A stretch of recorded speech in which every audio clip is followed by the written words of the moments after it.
Hello everyone, कैसे हैं आप सब। तो लास्ट क्लास मैंने आपको अबाउट प्रिंसिपल बताया था, जिसमें मैंने आपको इलेक्ट्रॉनिक कॉन्फ़िगरेशन सिखाया था। तो मैंने बताया था उसका एक और सेकंड रूल होता है या सेकंड पैटर्न होता है, वो भी मैं आपको सिखाऊंगा। तो मैं सिर्फ रूल पे थोड़ी सी बातें करूंगा, आपको जो रूल अच्छा लगे आप उसे फॉलो कर सकते हो। जो मैंने लास्ट क्लास में सिखाया, अगर आपको लगता है वो ज़्यादा ईजी है तो उसे फॉलो करो, नहीं तो यहाँ से जो आज बताने वाला हूँ उसे फॉलो करो, ठीक है। तो रूल नंबर 2 क्या है, ये देखो एक छोटा सा फॉर्मूला टाइप का है। फॉर्मूला क्या है, n s n minus two f n minus one d n t. यानी कि हम n की वैल्यू रखते चले जाएंगे, तो हम n की वैल्यू कितनी कितनी रखने वाले हैं। यहाँ से मैं आपको दिखा रहा था, n is equal to 1, n is equal to 2, n is equal to 3, n is equal to 4। n की वैल्यूज हम पुट करेंगे और इसका सेकेंड, तो दोनों में से जो भी रूल आपको लगता है कि ये इजी है या इससे हमें ज़्यादा अच्छे से समझ में आ सकता है, आप उसे फॉलो कर सकते हो। आपके साथ किसी भी टाइप की कोई ज़बरदस्ती नहीं है।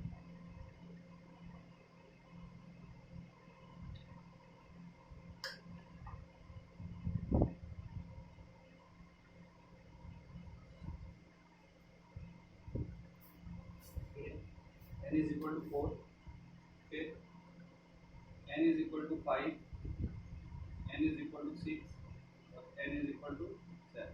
तो हम n की वैल्यू रखेंगे, तो हम यहाँ रखेंगे तो 1s 1 minus 1 minus 1f 0d 1p। तो मैंने आपको जैसे बताया था वो चीज़ तो आपको याद रखनी पड़ेगी, दैट 1 2 3 4 4 3 2 1 कि फर्स्ट सेल में कौन कौन सी सबशेल होती है, सेकंड में कौन कौन सी सबशेल होती है, तो आपको याद रखना पड़ेगा। तो माइनस 1f 0d और 1p, ये तीनों सबशेल एग्जिस्ट नहीं करते, तो इसे क्रॉस कर दो, यानी जो वैलिड होगी हम उसे ही रखेंगे। 2s 0f 1d 2p, तो ना ही 0f होता है ना ही 1d होता है। 3s 1f 2d 3p। तो आपको पता है कि डी शब्द से स्टार्ट होता है 4 से, ठीक है। यानी डी शब्द जब भी स्टार्ट होगा तो 3d से स्टार्ट होगा, और f जो स्टार्ट होता है वो 4f और 5f तो ही होता है। तो n is equal to 4s, ये हो जाएगा 2f, ये हो जाएगा 3d, ये हो जाएगा 4p। तो इसमें सिर्फ 2f नहीं होता, 3d एग्जिस्ट करना स्टार्ट कर देता है। 5s, यानी मैं n की वैल्यू पुट करते चले जा रहा हूँ, ये 1 2 3 4। तो यहाँ पे मैंने सब में 1 पुट किए, सब में 1 पुट किए, यहाँ पे सब में 2 पुट किए, यहाँ 3, यहाँ 4, यहाँ 5। ये हो जाएगा 3f, ये हो जाएगा 4d, ये हो जाएगा 5। तो 3f भी एग्जिस्ट नहीं करता, f तो 4 से स्टार्ट होता ना। 6s 4f 5p 6p, 7s 5f 6d 7। तो ये हो गया आपका कॉन्फ़िगरेशन का सीक्वेंस। अब देखो यहाँ से क्लियरली हमें एक सीक्वेंस मिलता है कि पहले इलेक्ट्रॉन जाएगा, हमको कैसे जाना है, ऐसे फिर ऐसे फिर ऐसे, हमको ऐसे चलना है। तो सबसे पहले इलेक्ट्रॉन किस में जाता है, 1s में, सही बात है। उसके बाद किस, अब इधर तो कुछ है ही नहीं, तीनों क्या है, वैलिड है ही नहीं। फिर किस में जाएगा, 2s में, उसके बाद 2p में, फिर 3s 3p, 4s 3d 4p, 5s 4d 5p, 6s 4f 5d 6p, 7s 5f 6d 7। तो ये आपका सीक्वेंस यहाँ से भी निकल के आ जाता है, जो अपन ने लास्ट क्लास में देखा था। तो आप पे डिपेंड करता है आप कौन सा रूल फॉलो करना चाहते हो, जो आपको अच्छा लगे वो रूल आप फॉलो कर सकते हो। जैसे सपोज मैं यहाँ से आपको दिखा देता एक कॉन्फ़िगरेशन करके, ताकि आप लोगों को ज़्यादा दिक्कत ना है। तो सपोज मुझे 27 इलेक्ट्रॉन्स फिल करना है, ठीक है। तो मैं क्या करूँगा, इस सीक्वेंस में जाऊँगा, पहले इलेक्ट्रॉन किस में जाता है, s में, 1s में, तो कितना 2, फिर किस में जाएगा 2s में 2, फिर p में 6, तो यहाँ तक 10 हो गए। तो हमारे पास 27 है, 10, ठीक है। तो बहुत ज़्यादा भी 17 इलेक्ट्रॉन और है, तो हम इनको फुलफिल कर सकते हैं। 3s2 3p6, यहाँ तक 18 हो जाते हैं। यानी कि यहाँ तक आपके, जब आपने ऐसे ऐसे फिल करना स्टार्ट किया तो यहाँ तक आपके 27 इलेक्ट्रॉन्स आ रहा है। अब इसको मैं अगर उधर लिखना चाहूँ तो मैं क्या लिखूंगा? पहले देखो मैं यहाँ लिख दूँ, पहले मैंने इलेक्ट्रॉन किस में डाला 1s2, यानी 27 एटॉमिक नंबर का हम इलेक्ट्रॉनिक कन्फिग्रेशन करें तो पहले 1s2 में डाला, फिर 2h2, फिर 2p6, फिर किस में डाला 3h2, फिर किस में डाला 3p6, फिर किस में डाला 4h2, फिर किस में डाला 3d7। तो मैं इसको ज़्यादा डिफाइन नहीं करूँगा, ठीक है। इससे मैंने एक कन्फिग्रेशन बता दिया है। तो बाकी आप लोग दोनों रूल, इसमें एक फॉर्मूला है, उसमें एक डायग्राम था, तो आपको जो अच्छा लगे आप उसे यूज़ करो और इलेक्ट्रॉन की फिलिंग्स कर लो। तो इसे नोट डाउन कर लो। इसमें एक कन्फिग्रेशन भी मैंने आपको करके दिखा दिया, बाकी आप लोग खुद से प्रैक्टिस करना। होप आप लोग को लास्ट कन्फिग्रेशन वाला पार्ट पूरा समझ में आ गया हो। लिख लीजिए इसको फटाफट।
देखिए बना लिया। तो अपन चलते हैं अभी अपने दूसरे प्रिंसिपल की तरफ। तो ये अभी आप बाहू का ही सेकंड पैटर्न था जो मैंने आपको सिखाया। अब आप पे डिपेंड करता है कि आप किससे फिलिंग करना चाहते हो, दोनों से इक्वल होता है, कहीं पे भी कोई चेंज नहीं आता। तो ये रूल जनरली बुक्स में नहीं होता, बुक्स में वो डायग्राम होता है।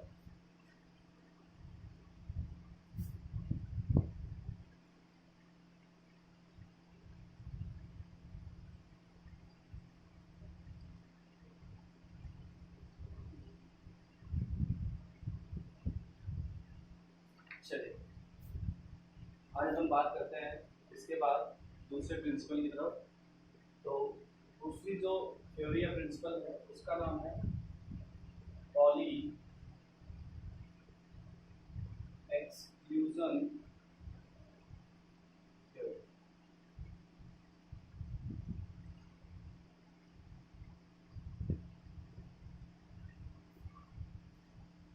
ठीक है।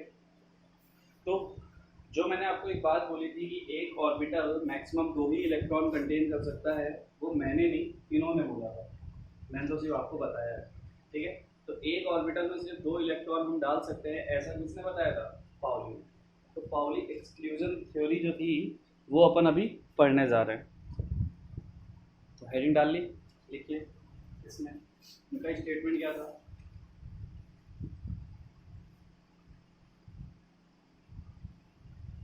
We can accommodate maximum 2 electrons in the orbital। यानी कि एक ऑर्बिटल में मैक्सिमम 2 ही इलेक्ट्रॉन डाले जा सकते हैं, ऐसा पाउली ने बताया। ठीक है।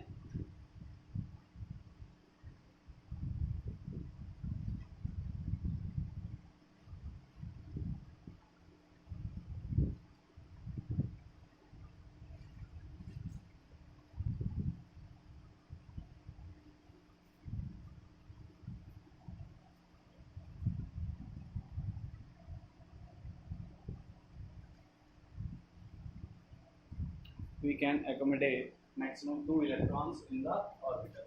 जैसे सपोज करो मैं एक कन्फिग्रेशन लिखता हूँ, मैंने ले लिया सपोज 12 Mg मैग्नीशियम लेते। इसका कन्फिग्रेशन होता है 1s2 2s2 2p6 3s2। ठीक है, मैंने आपको बताया था कि s में एक ऑर्बिटल होता है, तो इसमें दो ही इलेक्ट्रॉन आप डाल सकते हैं। p में तीन ऑर्बिटल होते हैं 1 2 3, तो एक ऑर्बिटल दो इलेक्ट्रॉन कंटेन करता है और तीनों मिला के 6 इलेक्ट्रॉन होते हैं। तो आपको ये बात याद रखना है कि s में एक ऑर्बिटल होता है, मीन्स एक बॉक्स बनाते हैं, p में तीन बनाते हैं, d होता तो 5 बॉक्स बनाते हैं अपन, क्योंकि d में 5 ऑर्बिटल होते हैं, और f होता वही 7 बॉक्स अंदर। तो एक्चुअल में जो बॉक्स हैं इन्हीं को अपन ऑर्बिटल बोलते हैं। और इसमें 2 4 6 8 10 12 14 यानी एक ऑर्बिटल, एक बॉक्स में आप दो ही इलेक्ट्रॉन मैक्सिमम डाल सकते हो, ये बात बोली थी पॉली। तो बेसिकली आपको इन सब चीज़ों को थोड़ा सा याद रखना होगा कि किसके पास कितने ऑर्बिटल होते हैं, किस में कितने इलेक्ट्रॉन जा सकते हैं मैक्सिमम। तो s में मैक्सिमम 2 इलेक्ट्रॉन जा सकते हैं क्योंकि s के पास एक ऑर्बिटल होता है, p में मैक्सिमम 6 इलेक्ट्रॉन जा सकते हैं, बट मैक्सिमम की बात बोल रहा हूँ मैं, मिनिमम तो एक भी जा सकते हैं सब में। ठीक है, तो पॉली एक्सक्लूजन थ्योरी में सिर्फ इतनी सी बात को बताया गया है, यानी पॉली ने सिर्फ इतनी सी बात बोली थी कि एक ऑर्बिटल में मैक्सिमम 2 इलेक्ट्रॉन आप डाल सकते हो, लेकिन उसने फिलिंग का तरीका नहीं बताया था। उनके हिसाब से जो तरीका था वो ऐसा था कि 2 इलेक्ट्रॉन डालते हुए चले जाओ, लेकिन ये गलत था। ठीक है, तो इनका स्टेटमेंट से हम इस बात पे याद रखते हैं कि किसी भी ऑर्बिटल में मैक्सिमम 2 ही इलेक्ट्रॉन डाले जा सकते हैं। तो ये बात हो जाता है पॉली का स्टेटमेंट। अब फिलिंग का तरीका किसने बताया था कि ऑर्बिटल में इलेक्ट्रॉन डाला कैसे जाता है, तो वो पॉली नहीं थे, वो थे हंट।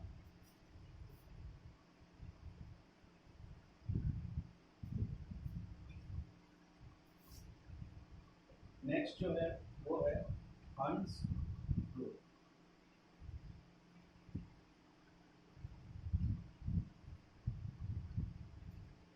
हंट्स ने क्या बोला था,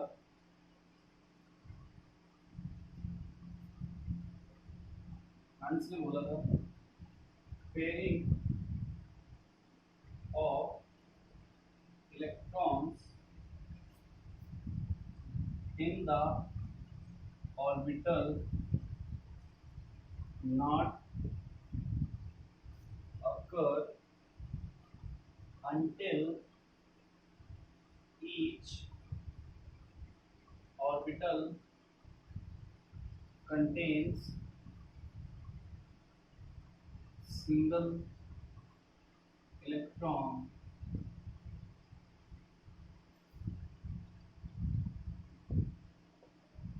इन्होंने क्या बोला था, pairing of electron in the orbitals not occur until each orbital contain single electron.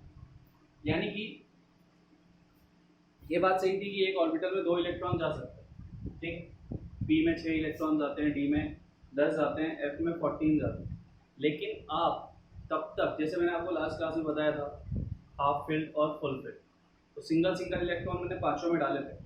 लेकिन अगर पाउली के हिसाब से सोचो, तो अगर मान लो d में 5 इलेक्ट्रॉन डालने हैं, तो d में 5 ऑर्बिटल होते हैं, तो 5 इलेक्ट्रॉन पाउली के हिसाब से 2 इसमें और एक इसमें चला जाता, 2 4 1 5, और ये क्या हो जाता, वैकेंट। तो ये गलत था। हंट ने इसी चीज को क्लियर किया कि अगर आपको 5 इलेक्ट्रॉन डालने हैं तो आप पेयरिंग नहीं कर सकते। ये जो पेयरिंग हमने कर दी ना, 2 इलेक्ट्रॉन डाल दिए, ये बेटा जो इंडिकेशन है ना इलेक्ट्रॉन का, ये अपवर्ड डाउनवर्ड, ये मैंने आपको बताया था लास्ट क्लास में, ये इलेक्ट्रॉन को इंडिकेट कर रहा है, यानी 2 इलेक्ट्रॉन है, एक अपवर्ड है एक डाउनवर्ड, एक अपवर्ड एक डाउनवर्ड। तो हंट ने यही बोला है कि आप ये पेयरिंग नहीं कर सकते। कब तक नहीं कर सकते, जब तक सारे के सारे orbital single single electron contain ना करते। अब हमारे पास 5 इलेक्ट्रॉन थे, 5 ऑर्बिटल थे, हम सब में सिंगल सिंगल डाल सकते थे, बट सपोज हमारे पास 3 होते तो भी हम नहीं कर सकते थे ना कुछ, फिर तो ये 2 वैकेंट रहने ही। अगर डी में हमारे पास सिर्फ 3 इलेक्ट्रॉन होते तो वैकेंट रहने ही थे, बट 3 इलेक्ट्रॉन को हम ऐसे नहीं डाल सकते कि 2 इलेक्ट्रॉन इसमें डाल दिया और तीसरा इसमें डाल दिया, नहीं, फिर तीनों को हम सिंगल सिंगल तीनों में डालेंगे। तो यही चीज हंट ने बताई है, जिसे मैं आपको थोड़ा सा और डिटेल में बता देता हूँ। जैसे सपोज करो हमें 23 एटॉमिक नंबर ले लिया, इसका कॉन्फ़िगरेशन होता है 1s2 2s2 2p6 3s2 dp6 4h2 3d3। अब देखो यहाँ पे 3d3 आ गया। तो आप यहाँ तक देखो तो इसमें तो कोई दिक्कत नहीं है, एस में तो आप कैसे भी डालो, चाहे दोनों की पेयरिंग करो कोई फर्क नहीं पड़ता, क्योंकि इसमें एक ही ऑर्बिटल 2 इलेक्ट्रॉन जाना है तो जाएगा ही जाएगा। लेकिन पी में हमको 6 इलेक्ट्रॉन डालने, तो पी में 6 इलेक्ट्रॉन कैसे डालोगे, 1 देन सेकंड देन थर्ड, यानी तीनों में पहले सिंगल सिंगल इलेक्ट्रॉन डाल दिए, हमको 6 डालने हैं, यानी हमारे पास एक्स्ट्रा है ना, फिर हम डालेंगे पेयरिंग करेंगे 4 5 6। अब ऐसा आपको अगर कहीं पे दिख जाता है तो आप क्या करते हो, आप जल्दबाजी में इसको ऐसे कर देते हो 1 2 3 4 5, यानी आप पेयरिंग करते हुए चलते हो। बट ये रूल नहीं है, हंट्स ने बताया था कि पहले single single electron each orbital में डाल दो फिर आप पेयरिंग करो। तो यही चीज उसने अपने स्टेटमेंट में बोला, pairing of electron in the orbital not occur until each orbital contains single electron. जब तक हर ऑर्बिटल में सिंगल सिंगल इलेक्ट्रॉन नहीं चला जाएगा तब तक आप पेयरिंग नहीं करोगे। तो आपको जब भी फिलिंग करनी है आप ऐसे ही करोगे, सिंगल सिंगल सिंगल। जैसे फिर अब इसमें भी देखो फुलफिल्ड है, ये भी फुलफिल्ड है, ये भी फुलफिल्ड है, हम आ जाते हैं डी पे। डी में 5 ऑर्बिटल होते हैं, तो 5 में ऐसा नहीं होना चाहिए कि 1 2 3 तीन इलेक्ट्रॉन डालने तो हमने ऐसे डाल दिया, नहीं, हमारा रूल क्या बोलता है, यानी हमें फिलिंग कैसे करनी है कि हम 3 इलेक्ट्रॉन सिंगल सिंगल डाल देंगे तीनों, तब तक पेयरिंग नहीं कर सकते जब तक सारे, अगर चौथा इलेक्ट्रॉन आएगा तो यहाँ जाएगा ना कि यहाँ जाएगा, ना कि यहाँ जाएगा, ना कि यहाँ जाएगा, वो यहाँ जाएगा, पांचवा आएगा यहाँ आएगा। जो 6th इलेक्ट्रॉन आएगा वो पेयरिंग करेगा इसके साथ, 7th इसके साथ, 8 9 10 ऐसे करके 10 इलेक्ट्रॉन आप डालते हो। तो ये तो बात सही है कि 10 इलेक्ट्रॉन जाता है, लेकिन उसकी फिलिंग कैसे होती है, सिंगल सिंगल, हर ऑर्बिटल में सिंगल सिंगल इलेक्ट्रॉन हम डालते हैं, उसके बाद हम उसकी पेयरिंग करते हैं, ऐसा बोला था हंट्स ने। तो हंट्स ने इलेक्ट्रॉन की फिलिंग ऑर्बिटल्स में आपको बता दी थी। आफबाउ ने सबशेल में कैसे इंक्रीजिंग ऑर्डर में अरेंज किया जाता है ये बता दिया था। तो ये थे आपके बेसिक रूल इलेक्ट्रॉन के फिलिंग के, जिसमें से पहला रूल था आफबाउ को दोनों टाइप से मैंने भरना सिखा दिया। फिर पाउली ने क्या बोला, उसने पॉली ने बोला कि each orbital contains maximum 2 electron, यानी किसी भी ऑर्बिटल में 2 इलेक्ट्रॉन से ज़्यादा हम नहीं डाल सकते। तो ये सब मैंने आपको लास्ट क्लास में ही इनका आइडिया दे दिया था। फिर आए हंट्स रूल, जिन्होंने बताया कि इलेक्ट्रॉन कैसे डाले जाते हैं ऑर्बिटल में, यानी अगर किसी ऑर्बिटल में अपन बोल रहे हैं कि डी में मैक्सिमम 10 जाते हैं, पी में मैक्सिमम 6 जाते हैं, एफ में मैक्सिमम 14 जाते हैं, तो उसने तरीका बताया था कि कैसे जाएंगे भाई, डी में 6, डी में 10, पी में 6 और एफ में 14 कैसे जाएंगे। जैसे सपोज करो मुझे पी में 4 इलेक्ट्रॉन या 5 इलेक्ट्रॉन डालने, मैं दोनों डाल रहा हूँ। सपोज मुझे पी ऑर्बिटल में 4 इलेक्ट्रॉन डालने और एक बार 5 इलेक्ट्रॉन डालने, तो मैं क्या करूँगा, पी में कितने सबशेल ऑर्बिटल होते हैं, 3। तो पॉली के हिसाब से देखो तो each orbital maximum contain 2 electron, तो हम 2 इलेक्ट्रॉन डाल के 4 कर सकते हैं। तो ऐसा पॉली ने बताया था, लेकिन उसने ये नहीं बताया था ना कैसे भरना है, उसने ये बोला था कि each orbital contains maximum 2 electron. लेकिन हंट ने बताया कि आप 4 इलेक्ट्रॉन तो ऐसे नहीं डालोगे, 1 2, तो तीसरा इसमें जाएगा, चौथा फिर पेयरिंग करेगा। अब देखो यहाँ पे 5 इलेक्ट्रॉन डालने थे, तो आप कैसे डालते हैं, पहले सिंगल सिंगल सिंगल इलेक्ट्रॉन डालते, फोर्थ यहाँ डालते, फिर यहाँ डालते। तो ये चीज़ें बताई थी इलेक्ट्रॉनिक कॉन्फ़िगरेशन के लिए। ये 3 रूल थे, जिसमें से पहला था आफबाउ, दूसरा था पॉली, तीसरा था हंट्स रूल। तो आप इन चीज़ों को याद रखना और बना दो।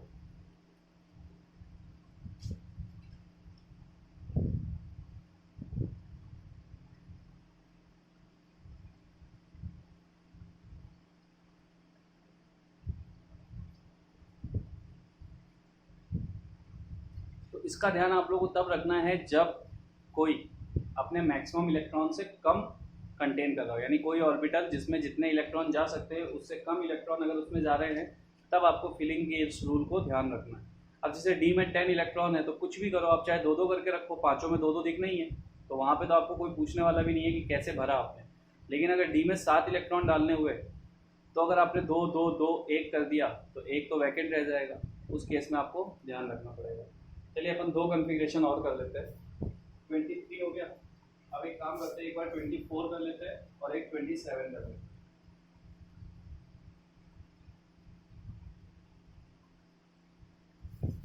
जैसे मैंने 24 आपको लास्ट क्लास में बताया था, exception 24, 1s2 2s2 2p6 3s2 3p6 4s1 3d5, एक ये हो गया। और 27 1s2 2s2, ये तो कोई एक्सेप्शन है नहीं, 3p6 4s2 3d7।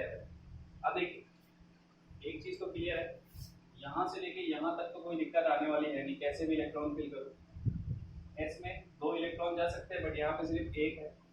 इस डी में इलेक्ट्रॉन कैसे फिल करेंगे आप, तो डी में 5 इलेक्ट्रॉन डालने हैं और डी में 5 ही ऑर्बिटल होती है, पांचों में सिंगल सिंगल इलेक्ट्रॉन चले जाएंगे। यानी कि ऐसा नहीं होगा 2 2 1, ऐसा नहीं होगा। पहले सारे ऑर्बिटल को, अगर आपके पास इलेक्ट्रॉन्स है तो पहले सारे ऑर्बिटल में सिंगल सिंगल इलेक्ट्रॉन डालो, फिर पेयरिंग करो, ये होता है रूल।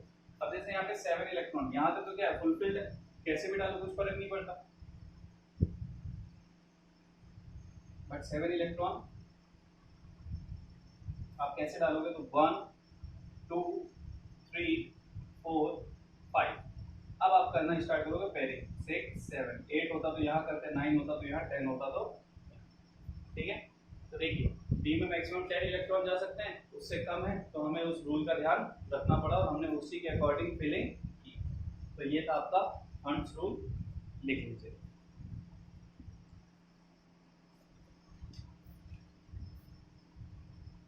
तो आप लोगों को क्लियर हो गया होगा क्या होता है हंट्स रूल, क्या होता है पाउली। वैसे उसने तो एक स्टेटमेंट ही दिया था और आप प्रिंसिपल के दोनों तरीके मैंने आपको बता दिए।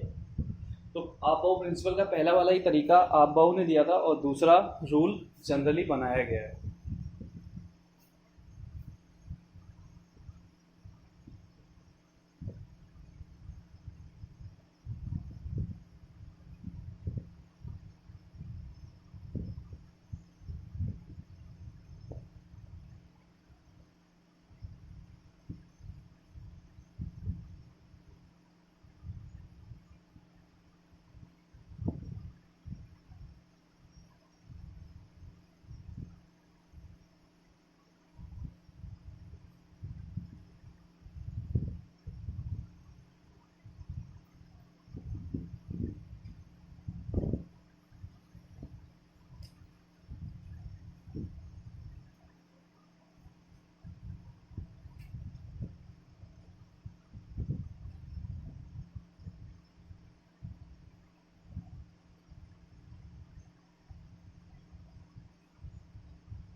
हो गया नोट डाउन।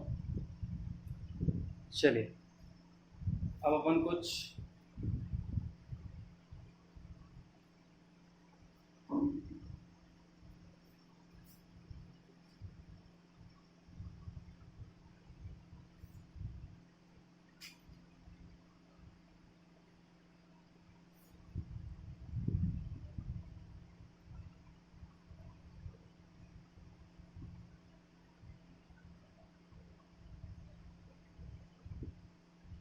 अब जिसकी अपन बात करने जा रहे हैं उस टॉपिक का नाम है क्वांटम नंबर्स।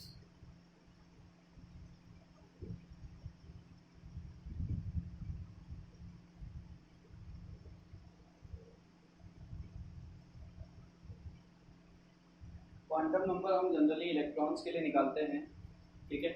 और ये 4 टाइप के होते हैं, यानी ये इलेक्ट्रॉन की एक्चुअल पोजीशन को बताते हैं कि इलेक्ट्रॉन किस शेल में है, उस सेल के किस सबशेल में है, सबशेल के किस ऑर्बिटल में है और उसका स्पिन कैसा है, अपवर्ड है, डाउनवर्ड है, क्लॉकवाइज है, एंटी क्लॉकवाइज है। ये सारी चीज़ें क्वांटम नंबर से हमें पता चलता है। तो क्वांटम नंबर 4 टाइप के होते हैं। पहला होता है प्रिंसिपल क्वांटम नंबर, जिसको आप रिप्रेजेंट करते हो स्मॉल n से, और आप जानते हो कि स्मॉल n से आप शेल को रिप्रेजेंट करते हो। प्रिंसिपल क्वांटम नंबर सेल को ही डिफाइन करता है।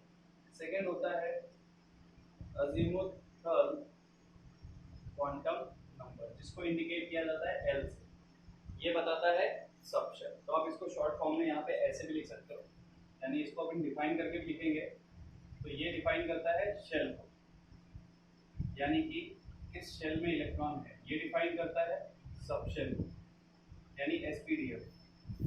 ठीक है, फिर थर्ड नंबर पे आता है आपका थर्ड जो क्वांटम नंबर है उसको अपन बोलते हैं मैग्नेटिक क्वांटम नंबर, जिसको अपन इंडिकेट करते हैं m से।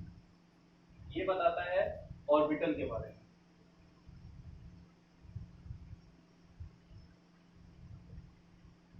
फोर्थ नंबर पे जो आता है वो आता है स्पिन क्वांटम नंबर, जिसको अपन s से इंडिकेट करते हैं, और ये बताता है इलेक्ट्रॉन के स्पिन को, यानी कि वो क्लॉकवाइज है और एंटी क्लॉकवाइज। ठीक है, तो नोट डाउन कीजिए, फिर अपन बारी बारी से इनके बारे में बात करते हैं।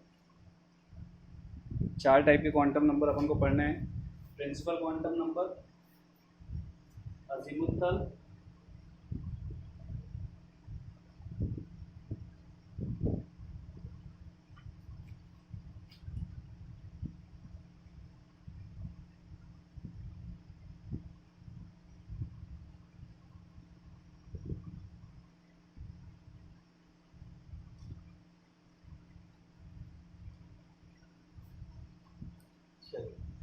तो आप लोग एक काम कीजिए, पहली हेडिंग डाल दीजिए, तो मैं इसको थोड़ा सा इसमें कुछ डिफाइन करने वाली बातें भी हैं वो आपको लिखनी पड़ेंगी।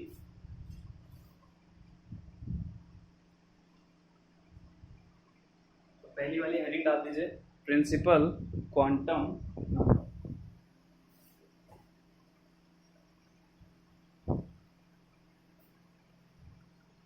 प्रिंसिपल क्वांटम, तो अगर आपसे कोई पूछे प्रिंसिपल क्वांटम नंबर क्या बताता है, तो सबसे पहला पॉइंट लिखो इसमें,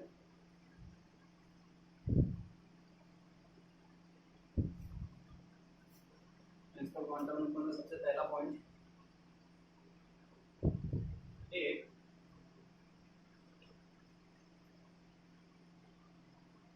डिफाइंस द शेल, यानी प्रिंसिपल क्वांटम नंबर की जो भी वैल्यू होगी उससे हम पता करेंगे कि किस शेल की बात हो रही है। पहला point, it defines the shell. ठीक है, सेकेंड,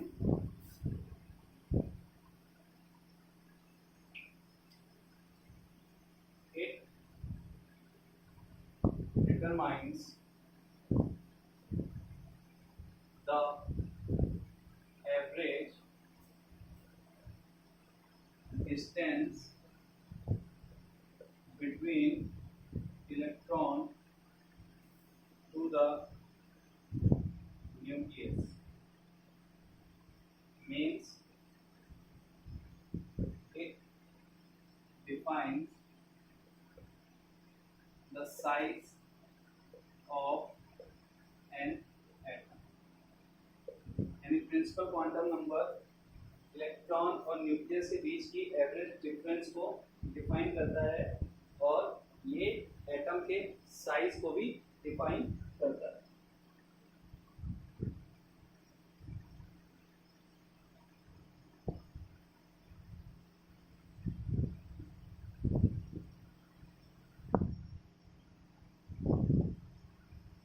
ठीक है,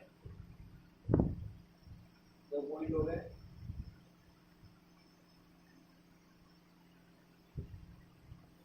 प्रिंसिपल क्वांटम नंबर को आप n से इंडिकेट करते हो, यानी इसकी वैल्यू क्या होती है, n, principal quantum number 1 2 3 4 dot dot dot, ये इसकी वैल्यू होती है। यानी जो प्रिंसिपल क्वांटम नंबर होता है उसकी वैल्यू 0 कभी नहीं हो सकती, उसकी value 1 2 3 4 dot dot dot dot होती है। अगर n इज इक्वल टू 1 है तो हम क्या बोलेंगे कि वो फर्स्ट सेल की बात कर रहा है। n इज इक्वल टू 2 है तो हम क्या बोलेंगे वो सेकेंड सेल की बात कर रहा है। n इज इक्वल टू 3 है तो हम क्या बोलेंगे, यानी प्रिंसिपल क्वांटम नंबर की वैल्यू 1 2 3 4 अगर कुछ भी है तो आप बोलोगे वो उसके शेल की बात कर रहा है।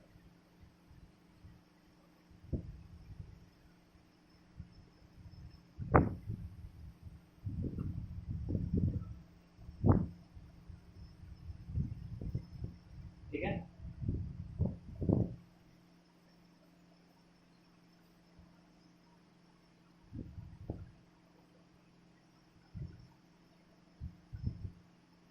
और अगर बात की जाए प्रिंसिपल क्वांटम नंबर को डिफाइन करने वाले का नाम, तो ऑब्वियस सी बात है शेल को डिफाइन किया था बोहर ने, तो इसका मतलब इसको डिफाइन करने वाले कौन थे, बोहर। तो पहला क्वांटम नंबर मैंने आपको बता दिया प्रिंसिपल क्वांटम नंबर क्या होता है, क्या क्या डिफाइन करता है और उसकी वैल्यू क्या क्या हो सकती है। अब चलते हैं सेकंड क्वांटम नंबर की तरफ। तो आई होप आपने लिख लिया होगा, नहीं लिखा होगा तो वीडियो पॉज कर लेना और लिख लेना।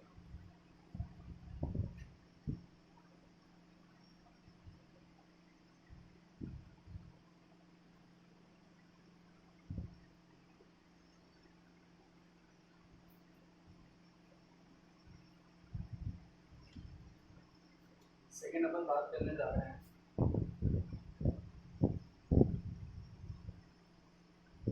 अजीमुथ क्वांटम,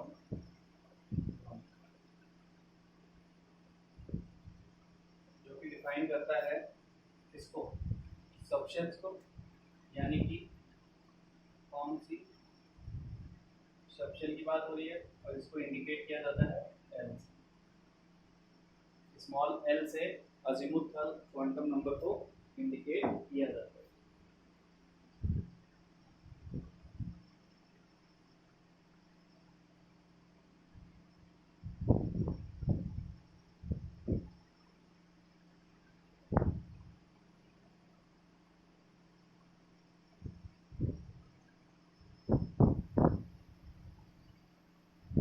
ठीक है, चलिए सबसे पहली चीज तो इसमें अपन बात करते हैं।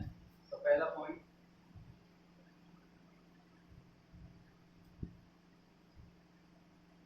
it defines the subshell, it defines the subshell, यानी ये सबशेल को डिफाइन करता है। सेकेंड पॉइंट क्या होगा, सेकेंड पॉइंट होता है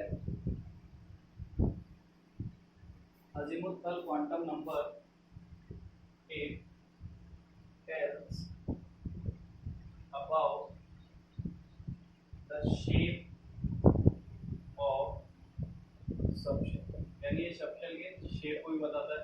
तो अभी मैं आगे आपको सबशेल्स की शेप बताऊंगा कि एस की शेप कैसी होती है, पी की कैसी होती है, जो इसके बाद अपन उठाएंगे टॉपिक कि एस पी डी एफ की शेप कैसी होती है, यानी एस कैसा होता है, पी कैसा होता है, डी कैसा होता है और एफ कैसा होता है।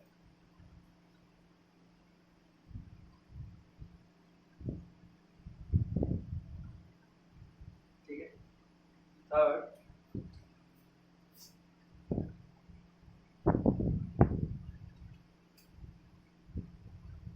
Value of l is equal to, अगर एल की वैल्यू फाइंड करनी है तो हमें एन की वैल्यू पता होनी चाहिए, यानी value of l is equal to 0 to n minus 1, यानी कि एल की वैल्यू 0 टू n माइनस 1 होती है। सपोज मैं बात कर रहा हूँ फोर्थ शेल, तो फोर्थ शेल की बात कर रहा हूँ, n इज इक्वल टू कितना हो गया 4, l की वैल्यू क्या हो जाएगी 0 1 2 और 3, क्योंकि n माइनस 1 करोगे तो n माइनस 1 कितना, यानी कि यहाँ पे क्या हो जाएगा 0 टू 4 माइनस 1, 4 माइनस 1 कितना हो जाएगा 3, तो 0 से 3, यानी ये चार वैल्यू होती हैं n is equal to 4, n is equal to 4 में l की चार वैल्यूज होती है। अब मैं आपको यही से डायरेक्टली बता देता हूँ कि अगर l की वैल्यू 0 है तो वो इंडिकेट करता है s सब शेल को। एल की वैल्यू अगर 1 है तो वो इंडिकेट करता है पी सब शेल को। एल की वैल्यू अगर 2 है तो वो इंडिकेट करता है डी को। एल की वैल्यू अगर 3 है तो वो इंडिकेट करता है एफ। जैसे आप लोगों को पता है कि 4 शेल की बात की जाए तो 4 शेल में 4 सबशेल होती हैं, 4s, 4p, 4d और 4f, यही 4 होती हैं। तो ये वैल्यू वही बता रहा है, यानी कि n इज इक्वल टू 4 के लिए n की वैल्यू होती है 0 1 2 3। क्यों? क्योंकि n की वैल्यू हो जाती है 0 टू n माइनस 1, तो n इज इक्वल टू 4, यानी कि 4s, 4p, 4d, 4f, यानी 4 सेल में 4 सबशेल होती है, 4s, 4p, 4d, 4f। Suppose अपन ले रहे हैं n is equal to 3, n की वैल्यू क्या हो जाएगी 0 टू 3 माइनस 1, यानी 0 1 और 2। तो अब यहाँ से देखो n इज इक्वल टू 3 के लिए 3 सबशेल कौन कौन सी आती है, 0 मतलब s, 1 मतलब p, ये n तो हमेशा सामने रहेगा, ये n की वैल्यू तो हमेशा आप सामने लिखोगे। l 0 1 2 से इंडिकेट करता है सबशेल को, यानी s p d f को। तो आपको पता होगा कि सबशेल ऐसे तो लिखी नहीं जाती कि s p d f। आपने अभी इलेक्ट्रॉनिक कॉन्फ़िगरेशन देखा, उसमें आपने देखा 1s 2s 2p 3s 3p, तो वो क्या है, सेल के साथ ही तो सबशेल को इंडिकेट किया जाता है कि किस सेल में कितनी सबशेल है। अगर हमारा क्वेश्चन होगा तो हमें सेल तो डिफाइन किए, वो सामने वाला करेगा ही ना कि find all 4 quantum number for third cell, for fourth cell, for fifth cell, ऐसे वो आपको डिफाइन करेगा, उसके बाद आपको वैल्यूज देगा। अब देखिए हमारे पास f के बाद कोई सबशेल आई नहीं है, तो अगर मैं n की वैल्यू 5 लूं तो यहाँ पे वैल्यू क्या हो जाएगी 0 1 2 3 5 माइनस 1, यानी कि 4 तक, 0 1 2 3 4। लेकिन हमारे पास सिर्फ f है, तो f तो 3 से इंडिकेट होता है। अगर l की वैल्यू 4 हुई तो वो कोई सबशेल इंडिकेट करेगा नहीं, क्योंकि हमारे पास आज के टाइम में कोई नई सबशेल ढूंढी नहीं गई है। 4 ही टाइप की सबशेल हमारे पास होती हैं, एस पी डी और एफ। तो ये है आपका सेकेंड क्वांटम नंबर, जिसके मैंने 2-3 एग्जांपल बता दिए कि कैसे एल की वैल्यू कैलकुलेट की जाती है। For value of l, if n is given, then value of l is equal to 0 to n minus 1। तो यहाँ पे एक चीज और लिख लो, n is given, then value of L is equal to 0 to n minus 1। तो आपको n हमेशा इंडिकेटेड होगा। अब जैसे सपोज करो ये लिखा हुआ है, तो इन चारों से अगर मैं पूछूं, ये 4 आपको सबशेल दिए, मैं पूछूं कि इसमें n की वैल्यू क्या है, तो आप ये नंबर ही तो देखोगे, तो सामने नंबर है, तो आप क्या बोलते हो, इन चारों के लिए n की वैल्यू 4 है। अगर मैं इसके लिए पूछूं n, तो n की वैल्यू क्या हो जाएगी 4। लेकिन मैं पूछूं बताओ इसके लिए L की वैल्यू क्या है, तो आप क्या देखोगे कि ये S है, P है या D है, F है। तो आपको दिख रहा है 4P, तो P मतलब L की वैल्यू 1, S के लिए 0, D के लिए 2, F के लिए 3। तो आपको ये चीजें ऐसे पता चल जाती हैं, यानी आप इसको डायरेक्टली याद रख लो कि अगर L की वैल्यू 0 है तो वो S सबशेल को इंडिकेट करेगा, 1 है तो P को इंडिकेट करेगा, 2 है तो D को, 3 है तो F को, और उसके सामने आप शेल का नंबर लिख दो, आपकी सबशेल बन के आ जाती है। तो अजीमुथल में ये 3 पॉइंट्स आपने लिख लिए होंगे। चलते हैं नेक्स्ट पॉइंट की तरफ, हटा देता है इसको।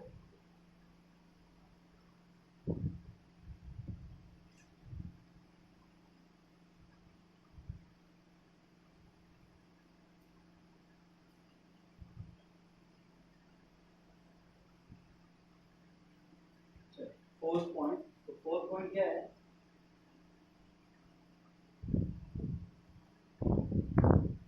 फोर्थ पॉइंट है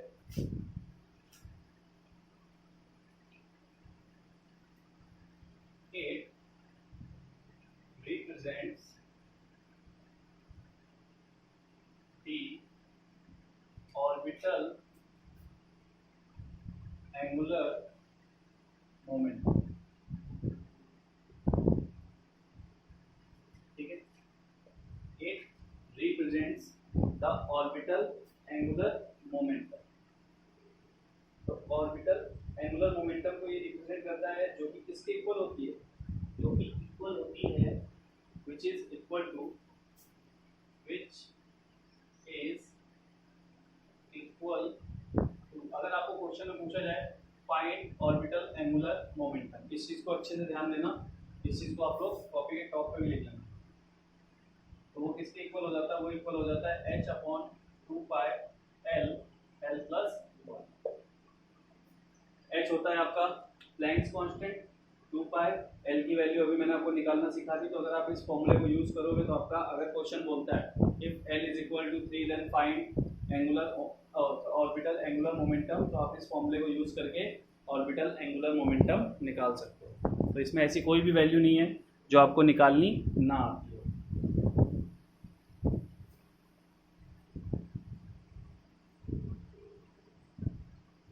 ठीक है, फिर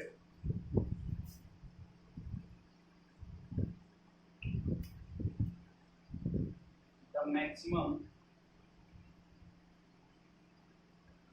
number of electron in orbital is equal to 2l plus 1। अगर आपसे बोला जाए कि मैक्सिमम नंबर ऑफ इलेक्ट्रॉन किसी ऑर्बिटल में कितने हैं, अगर l की वैल्यू आपको दी हुई है और पूछा जाए कि मैक्सिमम नंबर ऑफ इलेक्ट्रॉन कितने आएंगे, तो आप इस फॉर्मूले से मैक्सिमम नंबर ऑफ इलेक्ट्रॉन निकाल सकते हो। कैसे? जैसे l की वैल्यू सपोज 0, तो 0 किसके लिए होती है? s के लिए। तो आप इस फॉर्मूले को यूज करोगे तो आपको मैक्सिमम इलेक्ट्रॉन मिल जाएंगे। यानी s में मैक्सिमम इलेक्ट्रॉन कितने होते हैं? 2 into 0 plus 1। ठीक है, तो वैल्यू कितनी आ जाएगी? 2 electron. l is equal to 2, तो ये किसके लिए होता है? d के लिए। तो d में मैक्सिमम 10 इलेक्ट्रॉन होते हैं, तो 2 into 2 plus 1 which is equal to 10 electron. तो मैक्सिमम नंबर ऑफ इलेक्ट्रॉन आप अगर l की वैल्यू आपको गिवन है तो आप इस फॉर्मूले से maximum number of electron find कर सकते हो। तो ये फॉर्मूला है, बट अगर आप लोग समझदार हो और आप लोग थोड़ी चीज़ों को अच्छे से देख रहे हो तो आप लोग को ज़रूरत ही नहीं है कि आप फॉर्मूला यूज़ करके मैक्सिमम नंबर ऑफ इलेक्ट्रॉन बताओ। आप ऐसे ही बता सकते हो, s में 2, p में 6, d में 10, f में 40। बट ये एक प्रोसेस है, हमें यूज़ करना पड़ता है, हमें पता होना चाहिए। दैट्स वाई मैं आपको दिखा के दे।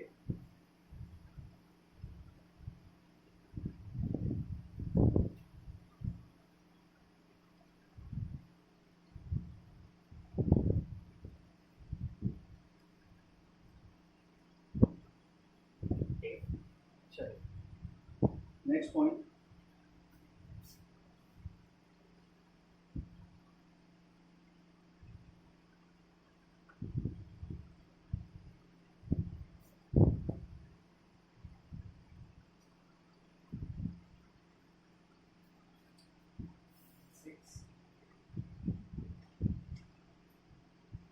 for a given value of n, the total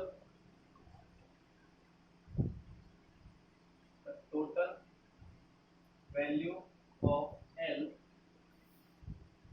is equal to n। यानी कि अगर n की कोई भी वैल्यू दी है तो l की जितनी भी वैल्यू आएंगी वो n की वैल्यू के इक्वल होगी। कैसे? जैसे n इज इक्वल टू 4 है तो l की वैल्यू हमने क्या निकाली थी? 0, 1, 2, 3। n 4 है तो l की भी 4 वैल्यू है, यानी n की वैल्यू l की वैल्यू गिवन n के इक्वल हो। जैसे n इज इक्वल टू 5 अगर अपन ले लें तो l की वैल्यू क्या आएगी? 0, 1, 2, 3, 4।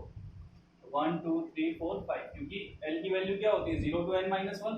तो टोटल ये कितनी वैल्यू है? 5। तो फिफ्थ सेल के लिए l की 5 वैल्यू, फोर्थ सेल के लिए l की 4 वैल्यू, थ्री सेल के लिए जैसे n इज इक्वल टू 3 तो इसके लिए l की 3 ही वैल्यू आएंगी। 0 to 1 minus 1 करोगे तो 0, 1, 2 आएगा। तो जितना सेल का नंबर होगा l की उतनी ही वैल्यू आएगी। ये था लास्ट पॉइंट। तो 2 क्वांटम नंबर हमने कंप्लीट कर लिया, प्रिंसिपल क्वांटम नंबर और azimuthal quantum number. Note down कर लीजिए।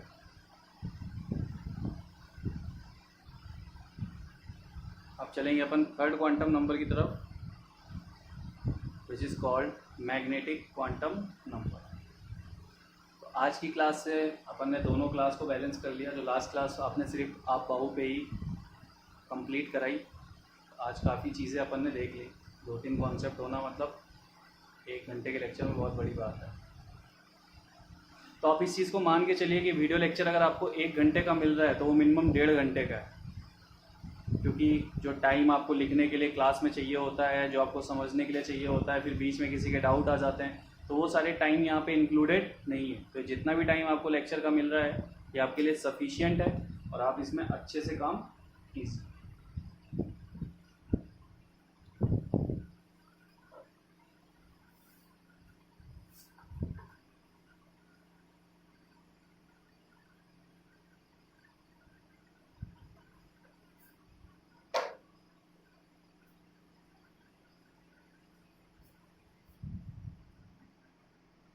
लिख लिया? वर्क कर दो। चलिए हम चलते हैं थर्ड क्वांटम नंबर की तरफ। तो थर्ड वाली हेडिंग डाल दीजिए मैग्नेटिक क्वांटम नंबर।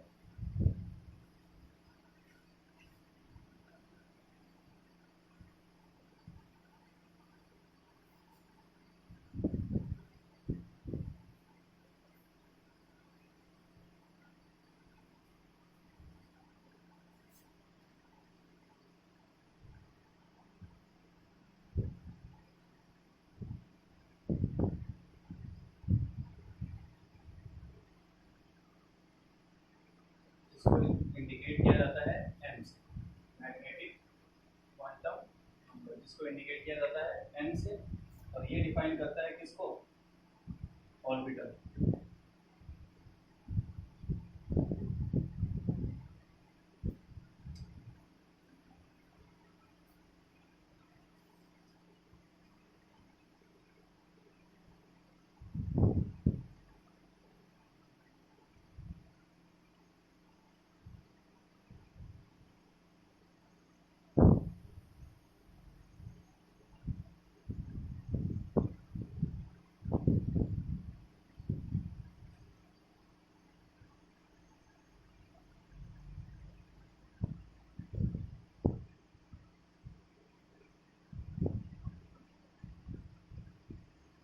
इसमें अपन बात करते हैं, पहला पॉइंट है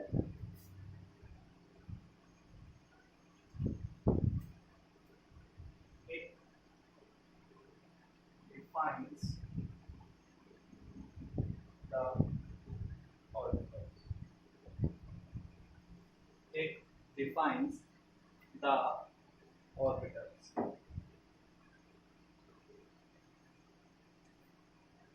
Second,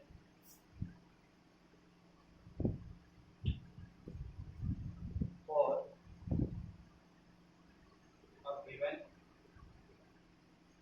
value of n, the total value of m is equal to n square। यानी अगर n की वैल्यू 2 है तो m की वैल्यू 4 होगी, n की वैल्यू 3 है तो m की वैल्यू 9 होगी। इस चीज को आप याद रखना, टोटल वैल्यू m की अगर n गिवन है तो n स्क्वायर के इक्वल होती है।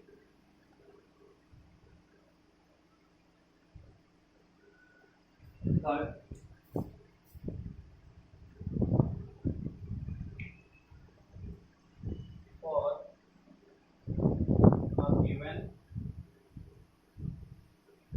a given value of L, the total value of M is equal to 2L plus 1। यानी अगर L की वैल्यू आपको गिवन है तो M की टोटल वैल्यू किसके इक्वल हो जाएगी? 2L plus 1 के। तो देखो M को हम L से ही डिफाइन करते हैं, यानी M की वैल्यू हम L से ही डिफाइन करते हैं। तो अपन क्या लिखेंगे? फोर्थ में अगर आपको सब्शल गिवन होगा तो ही आप ऑर्बिटल की वैल्यू निकाल सकते हो। If value of L is given, then value of M is equal to minus L2 plus L। कैसे?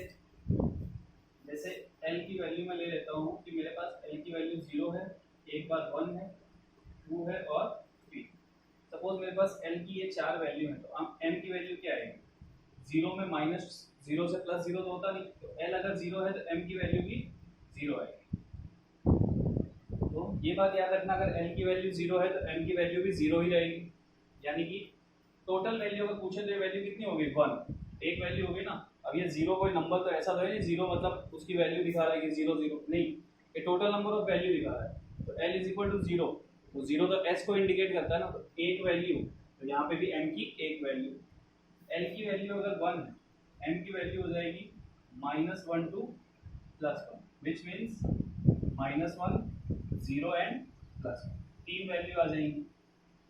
अगर एल की वैल्यू 2 है, एम की वैल्यू हो जाएगी -2 टू +2, तो -2 -1 0 +1 +2, ये पांच वैल्यू आ जाएंगी। एन एल की वैल्यू अगर 3 है तो एम की वैल्यू हो जाएगी -3 टू +3, -3 -2 0 -1 0 +1 +2 और +2। अब देखिए, if value of L is given then total value of M is equal to 2L plus 1, तो अपन देख लेते हैं L की वैल्यू अगर 0 थी तो टोटल वैल्यू कितनी आनी चाहिए, 2L plus 1 में रखे हैं तो 2 into 0 plus 1 which is equal to एक वैल्यू आनी चाहिए थी, तो एक वैल्यू हमारी आ रही है। अगर L की वैल्यू 1 है तो टोटल वैल्यू क्या होती है, 2L plus 1, तो 2 into 1 plus 1 3, तो 3 वैल्यू आ रही है कि नहीं आ रही है। 2 के लिए अगर इस फॉर्मूले में तुम रखोगे 2 into 2 plus 1, 5 वैल्यू आनी चाहिए थी, 5 वैल्यू आ रही है, 3 रखोगे तो 7 वैल्यू आनी चाहिए थी, 7 वैल्यू आ रही है। अब देखिए इन सब चीज़ों को थोड़ा अच्छे से देखिए कि अगर L की वैल्यू गिवन है तो M की वैल्यू कैसे निकालेंगे, M की वैल्यू, और N की वैल्यू अगर गिवन है तो L की वैल्यू कैसे निकाल रहे थे, तो ये सारी चीज़ें आपको थोड़ा सा दिमाग में रखते हुए चलना है। तो नहीं समझ में आए तो 2-3 बार इसको रिपीट करके देखना, क्लियर हो जाएगा।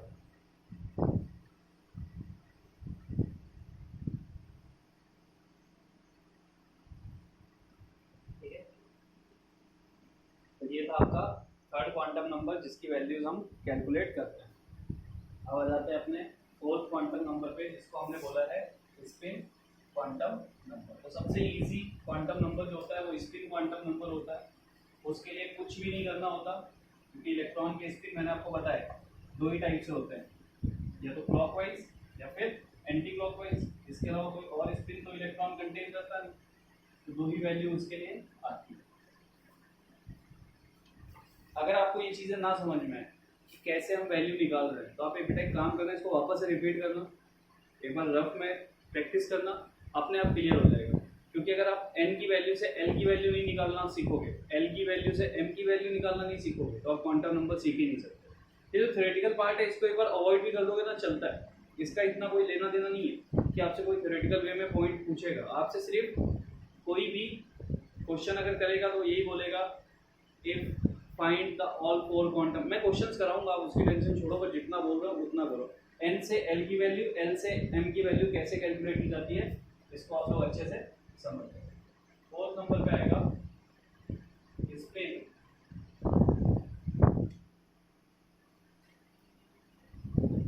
क्वांटम, इसको अपन इंडिकेट करते हैं s से, और ये बताता है इलेक्ट्रॉन की स्पिन को कि वो कैसा डाला जाएगा, यानी कि वो अपवर्ड डाला जाएगा और डाउनवर्ड डाला जाएगा। इसकी दो ही वैल्यू होती है और कोई वैल्यू होती नहीं, और इसकी वैल्यू ना तो n से कैलकुलेट होती है, ना m से, ना l से, इन तीनों क्वांटम नंबर से कैलकुलेट नहीं होती है, अलग से कैलकुलेट होती है। तो वो आपको सिर्फ दिमाग में रखना पड़ेगा।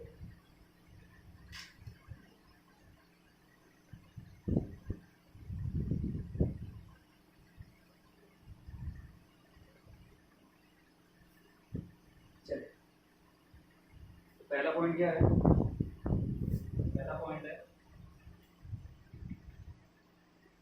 it defines the spin of electron, means clockwise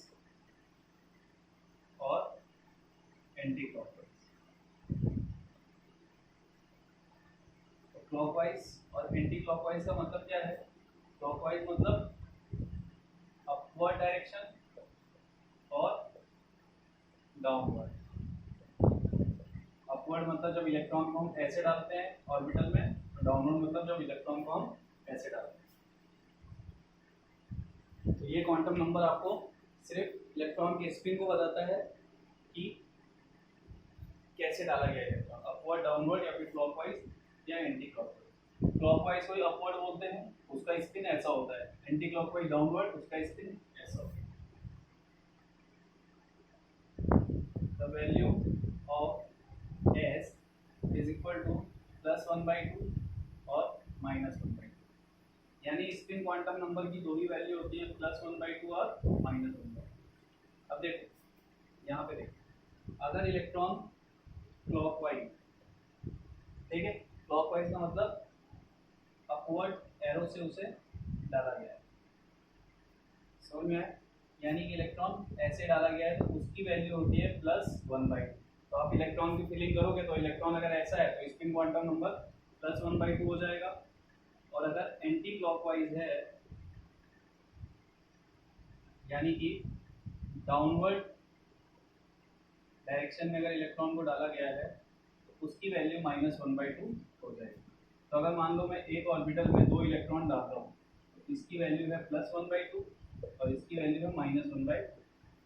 तो जनरली आप स्पिन क्वांटम नंबर पे दोनों वैल्यू को इंडिकेट कर देते हो जब आपको ऐसा डायग्राम ना दिया हो। अगर ऐसा डायग्राम दिया हो फिर पूछेगी इस इलेक्ट्रॉन के लिए बताओ तो आप +1/2 लिखोगे, इस इलेक्ट्रॉन के लिए बताओ तो -1/2 लिखोगे। लेकिन आपको ये डायग्राम नहीं दिया गया है, सिर्फ बोल दिया गया है find spin quantum number for fourth shell, किसी के लिए तो आप दोनों वैल्यू को मेंशन करोगे। तो जब क्वेश्चंस कराऊंगा तो चारों वैल्यू कैसे कैलकुलेट की जाती है ये मैं आपको बताऊंगा, बट ये आज के लेक्चर में नहीं हो पाएगा, ये नेक्स्ट लेक्चर में होगा। तो ये थे आपके चारों क्वांटम नंबर, ठीक है। इसमें एक दो पॉइंट और लिख लो।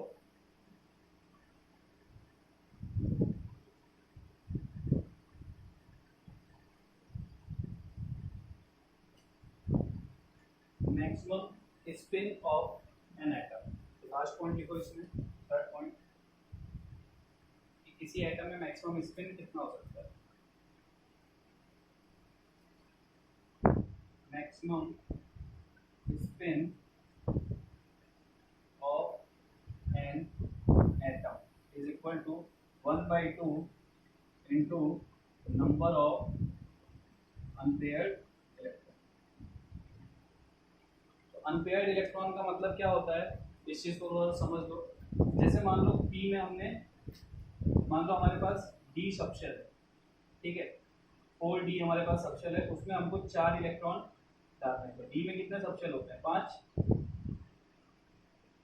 तो 4 इलेक्ट्रॉन अगर तुम डालोगे तो चारों पेयर फॉर्म में नहीं है, यानी चारों सिंगल सिंगल है। तो जब किसी ऑर्बिटल में इलेक्ट्रॉन सिंगल सिंगल होते हैं तो उसे अनपेयर्ड इलेक्ट्रॉन बोला जाता है। यानी अगर डबल डबल है तो पेयर्ड इलेक्ट्रॉन कहलाते हैं, और अगर सिंगल सिंगल है तो अनपेयर्ड इलेक्ट्रॉन कहलाते हैं, ठीक है। तो ये आपके 4 क्वांटम नंबर थे जो मैंने आपको एक्सप्लेन कर दिए। अब इस पे क्वेश्चंस मैं आपको नेक्स्ट क्लास में कराऊंगा, तो आप इन चारों क्वांटम नंबर को अच्छे से देख लो और कैसे निकाली जाती है वैल्यू, फिर से बोल रहा, चाहे वीडियो को रिपीट करके देखो बट अच्छे से देख लो, ठीक है। चलिए फिर आप अच्छे से इस पूरे लेक्चर को ऑब्जर्व कर लेना।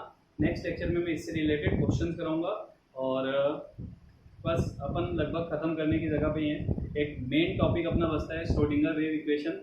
पहले जेई उससे क्वेश्चंस नहीं करता था, बट अभी जेई उससे बहुत सारे क्वेश्चंस, बहुत सारे नहीं बट हाँ, जेई में श्रोडिंगर वेव इक्वेशन से अच्छे लेवल के क्वेश्चन आने लगे, यानी एडवांस लेवल के क्वेश्चन श्रोडिंगर से आते हैं। तो श्रोडिंगर अपन थोड़ा अच्छे से पढ़ेंगे, जो कि मैक्सिमम 2 या 3 लेक्चर में खत्म हो जाएगा श्रोडिंगर। तो बाकी अपना कुछ बचता नहीं है, शेप वगैरह बतानी है आपको, इसके थोड़े क्वेश्चन कराने, तो शेप और इस पे रिलेटेड क्वेश्चन वो नेक्स्ट क्लास में अपन कर लेंगे, और बचा हुआ फिर 2-3 लेक्चर में आपका श्रोडिंगर खत्म कर लेंगे और आपका ये टॉपिक खत्म हो जाएगा। तो बेसिकली आप लोग बुकलेट सॉल्व करते हुए चलो, डाउट्स वगैरह पूछते हुए चलो, आपका पहला टॉपिक क्लियर हो जाएगा। सेकंड टॉपिक अपन को जो भी उठाना होगा वो देखेंगे कि आगे मैनेजमेंट आपको मेरी क्लास देती है या किसी और फैकल्टी को देती है क्या है, तो वो उस हिसाब से बात हो जाएगी। तो आपका नेक्स्ट टॉपिक भी जिसे भी पढ़ाना होगा वो पढ़ा लेगा, बट करते कि टॉपिक मेरे पास है, तो इसमें अच्छे से आप लोग मुझसे डाउट्स वगैरह पूछ लो, जो भी आपको दिक्कत है मुझे बता दो, ठीक है। Bye bye, take care.